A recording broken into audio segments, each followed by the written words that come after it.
A very good evening to all history class 12 students. तो students, आज के video में हम हिस्ट्री क्लास 12 के सेट 6151 को सॉल्व करेंगे।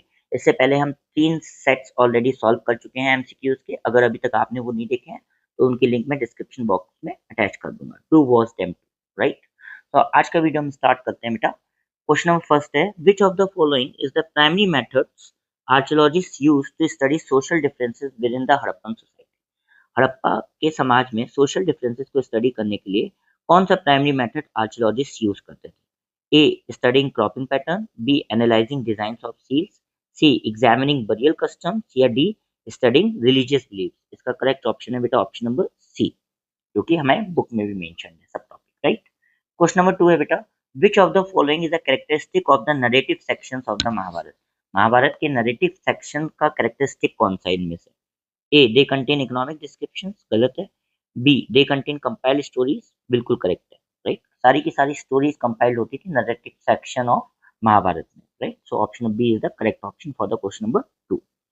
Moving forward to question number 3 बेटा, दो स्टेटमेंट्स यहाँ पे हमें दी गई हैं असर्शन और रीजन की। हमें करेक्ट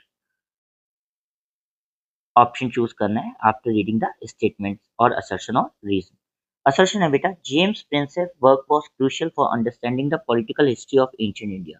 जेम्स प्रिंसेप का वर्क बहुत इंपॉर्टेंट था राजनीतिक इतिहास को समझने के लिए एंशिएंट भारत के, बिल्कुल सही है। Deciphering inscriptions provided insights into the political events and rulers, बिल्कुल सही स्टेटमेंट है। कहने का मतलब क्या है, असर्शन और रीजन दोनों स्टेटमेंट सही है और जो रीजन है वो करेक्टली एक्सप्लेन कर रहा है असर्शन को। तो कौन सा ऑप्शन सही होगा बेटा? Option number A, right. Question number 4 है बेटा, which one of the following correctly associates a city with its primary route of communication. इसमें से कौन सा ऑप्शन इसमें शहर अपने प्राइमरी रूट ऑफ कम्युनिकेशन से बिल्कुल सही से मैच है? ये है 6th सेंचुरी बीसी का, हमें बताना है, राइट। ये ऑप्शन पाटलिपुत्र क्या सी रूट पे था? गलत। उज्जैनी क्या लैंड रूट पे था? करेक्ट। कुहार क्या रिवन राइट रूट पे था? गलत। मथुरा क्या कोस्टल रूट पे था? गलत। तो ये ऑप्शन तो नहीं हो सकता। बी पाटलिपुत्र क्या रिवन राइट रूट पे था? सही है। ल- जो मत सॉरी उज्जैनी है जो लैंड रूट पे था, करेक्ट। कुहार कोस्टल रूट पे था, ये भी सही है। मथुरा लैंड रूट पे था। तो what will the correct option? Option number B itself, right.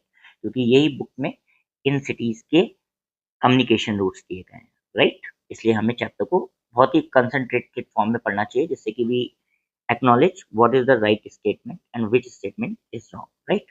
Question number 5 है बेटा, हमें मैच द फॉलोइंग करनी है। कॉलम फर्स्ट को कॉलम सेकंड से मैच करना है, राइट। एक तरफ बुद्धिस्ट टेक्स्ट है, एक तरफ उनके डिस्क्रिप्शन हमें बताने हैं, राइट। तो फर्स्ट है विनय पिटक। विनय पिटक में क्या होता था बेटा? Rules and regulations for monastic order, right. B है बेटा अभिधम पिटक, ये किससे एसोसिएट होता था? Dealt with philosophical matters. C है बेटा दीपवंसा, ये क्या था? एक क्रॉनिकल था आइलैंड का। महावंशा, ये क्या था बेटा? Regional histories of Buddha. तो इस हिसाब से कौन सा ऑप्शन है बेटा सही है अपना? Option number D correctly matches how do we have matched, right.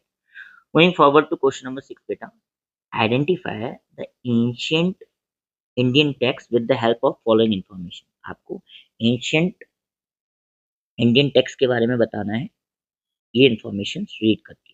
ये एक संस्कृत टेक्स्ट था जिसकी कंपाइलेशन हुई है 200 बीसी से 200 सी तक, राइट, मींस 400 इयर्स में। ये एक प्रोवाइड करता है कॉम्प्रिहेंसिव कोड ऑफ लॉ, कई सारे नियम कानून को हमें देता है। Offered guidelines on various aspects of social life, सामाजिक जिंदगी को कैसे जीना चाहिए या समाज में कैसे रहना चाहिए, उस पर कई सारी गाइडलाइंस देता है ये टेक्स्ट। तो ये बेटा बात हो रही है ऑप्शन नंबर ए मनुस्मृति की, राइट। याद रखिएगा मनुस्मृति को कब कंपाइल किया गया बेटा? 200 बीसी से 200 सी। क्वेश्चन नंबर 7 है बेटा, the sculpture of the Bodhisattva statue shown in the image below is influenced by which of the following schools of art। ये एक मूर्ति है, स्कल्पचर है बोधिसत्ता का, स्टैचू का, राइट। ये किस स्कूल ऑफ आर्ट से इन्फ्लुएंस है, राइट। ए है मथुरा, बी है गांधार, सी है अमरावती, या डी है नालंदा। तो according to the book it is Gandhara art of school, B is the correct option, right. Next question है बेटा, हालांकि ये विजुअली इम्पेयर्ड कैंडिडेट्स के लिए है, but because it is a question we will attempt it. In which of the following reasons are the Barabar caves located in India. जो Barabar caves हैं वो कौन से स्टेट में इंडिया में लोकेटेड है? सिंपल है बेटा, it's Bihar. Option number C, Bihar में है बराबर केव्स। ठीक है, बी बराबर, बी फॉर बिहार, ऐसे आप याद रख सकते हैं, सिंपलेस्ट वे में। Moving forward to question number 8 बेटा, which of the following is a similarity between the works of Ibn Battuta and Al Biruni? Chapter number 5, दोनों के दोनों फॉरेन ट्रैवलर्स थे जिन्होंने इंडिया विजिट की थी और एक्सटेंसिव ट्रैवल किया था इंडियन सब कॉन्टिनेंट। इन दोनों में क्या सिमिलैरिटीज थी, ये हमें बताना है, right? A, both aim to spread their culture, नहीं। Both travel to seek knowledge, yes.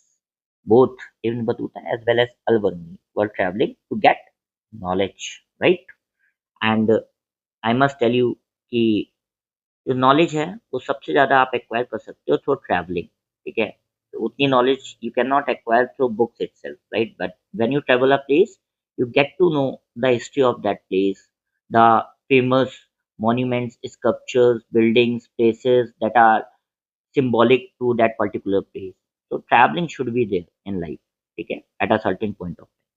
Question number 9 थे बेटा, if you were to create a documentary on Amir Amir Khusro, अगर आपको एक डॉक्यूमेंट्री बनानी हो आमिर खुसरो के बारे में, which aspect would best highlight his cultural significance? किस एस्पेक्ट में हम अच्छे से हाईलाइट कर सकते हैं उनका कल्चरल इंपॉर्टेंस, राइट, या सांस्कृतिक सिग्निफिकेंस? ऑप्शन नंबर ए है बेटा, his proficiency in Arabic language, right. Option number B है बेटा, हिज पोएट्री एंड म्यूजिकल समा। सी है his contribution to the development of Urdu, या डी है his association with the Delhi सल्तनत? सिंपल है बेटा, Amir Khusrau related with his poetry and musical समा, B is the correct option, chapter number 6 class 12 history, right. Question number 10, which one of the following is a famous literary work authored by राजा कृष्णदेव राय? राजा कृष्णदेव राय का इसमें से famous कौन सा work था या कौन सी book उन्होंने लिखी थी? बहुत सिंपल है बेटा, it is option number 8 self, Amuktamalyada. ठीक है, Amuktamalyada, it is a book that is written by Raja Krishnadeva Raya, right, याद रखिएगा। क्वेश्चन नंबर 11 है बेटा, if you were researching the economic policies and revenue collection methods of Akbar region, अगर आप research कर रहे हो आर्थिक पॉलिसीज को और रेवेन्यू कलेक्शन को अकबर के रीजन में, which of the following sections of Aine Akbari provide the most relevant information? कौन सा सेक्शन है आईने अकबरी का जो आपको ये इंफॉर्मेशन देगा जो भी चीज आप सर्च कर रहे हो, like economic policies and revenue collection के बारे में? ए, मंजिले आबादी, बी, सिपा आबादी, सी, मुल्क आबादी, या डी, डॉक्टर ए नाउ? तो इसका करेक्ट ऑप्शन बेटा सी। अगर आप ये सेक्शन चेक करोगे, ठीक है, आईन अकबरी का, तो आपको इकोनॉमिक पॉलिसीज और रेवेन्यू कलेक्शन से रिलेटेड सारे मेथड्स अकबर के रीड के मिल जाएंगे, राइट। Going forward to question number 12 बेटा, which of the following options represents the correct chronological order of the Mughal rulers in India? अब मुगल रूलर्स का क्रोनोलॉजी याद करना बहुत सिंपल है। सबसे पहले बाबर, ठीक है, फिर हुमायूं, फिर अकबर, फिर जहांगीर, फिर शाहजहां, फिर औरंगजेब। अगर ये आपको याद है, ठीक है, तो आप इजीली बता दोगे कि कौन सा ऑप्शन सही है। ऑप्शन नंबर डी सही है, राइट, क्योंकि सबसे पहले कौन आएगा यहाँ पे? अकबर। फिर कौन आया है? अकबर के का बेटा कौन? जहांगीर। जहांगीर का बेटा कौन? शाहजहां। शाहजहां का बेटा कौन? Aurangzeb. Simple, right. Question number 13, Bernier compared the Mughal empire to the French monarchy. जो फ्रांसिस बर्नियर थे उन्होंने मुगल एम्पायर को फ्रांस के मोनार्च से कंपेयर किया था, and particularly criticise the absence of private property rights in India. उन्होंने बहुत क्रिटिसाइज किया था प्राइवेट प्रॉपर्टी का जो एब्सेंस था या इसके राइट्स का जो एब्सेंस था इंडिया में। How does this comparison reflects Bernier's own socio political context? ये जो कंपेरिजन उन्होंने किया था, वो उससे हमें क्या पता चलता है सामाजिक और राजनीतिक कंटेक्स्ट के बारे में जो बर्नियर महसूस करते थे या बिलीव करते थे, ठीक है। ऑप्शन नंबर ए है advocacy for feudalism in Indian governance, B है support for absolutism and criticising India, C है support of private property leading to underestimating India, या डी है belief in the superiority of European legal structure? Option number C is the correct statement. वो support करते थे private property को और उन्होंने under estimate कर लिया था इंडिया को, राइट। क्वेश्चन नंबर 14 थे बेटा, fill in the blank with appropriate option from the following. While historians use the term Vijayanagar Empire, इतिहासकारों ने विजयनगर एम्पायर टर्म का यूज किया, बट कंटेम्प्रेरीज जो उस समय के लोग थे, राइट, विजयनगर एम्पायर के टाइम के, उन्होंने कर्नाटक को किस नाम से समझाया? ऑप्शन नंबर बी, साम्राज्यमु। ठीक है, साम्राज्यमु। This is the name that is given by the contemporaries as the Karnataka साम्राज्यमु। इसको विजयनगर एम्पायर, राइट, ये कर्नाटक का साम्राज्य। Option number B is the. Moving forward to question number 15 बेटा, फिर वही दो स्टेटमेंट्स दी गई हैं, राइट। असर्शन और रीजन हमें सही से पढ़ना है और करेक्ट ऑप्शन चूज करना है, right. Assertion: The subsidiary alliance system introduced by Lord Wellesley significantly weakened the Indian princely states. बिल्कुल सही है बेटा। Assertion: Reason है, Indian rulers lost their military autonomy. Autonomy का मतलब इंडिपेंडेंस होता है, under subsidiary alliance. बिल्कुल सही स्टेटमेंट है, सिंपल है बेटा। Assertion and reason both are true and reason is the correct explanation of A. Option A is the correct option, right? Question number 16 है, read the statements about the Deccan Rights Commission. Identify the correct option. Deccan rights commission के बारे में हमें statements पढ़नी है और correct option बताने हैं। First statement, the government of Bombay established an inquiry commission to investigate the causes of the riots. बिल्कुल सही स्टेटमेंट है। सेकंड बेटा, the Deccan riots report was presented to the British parliament in 1878। बिल्कुल सही स्टेटमेंट है। Third, the commission's report included only qualitative data from the eye witnesses. No, गलत है। Fourth, the inquiry process involve recording statement from ryots and sahukar. सही है। कौन सा option सही होगा जिसमें फर्स्ट, सेकंड और फोर्थ, जो कि किसमें है? फर्स्ट, सेकंड और फोर्थ, ऑप्शन नंबर सी में, राइट।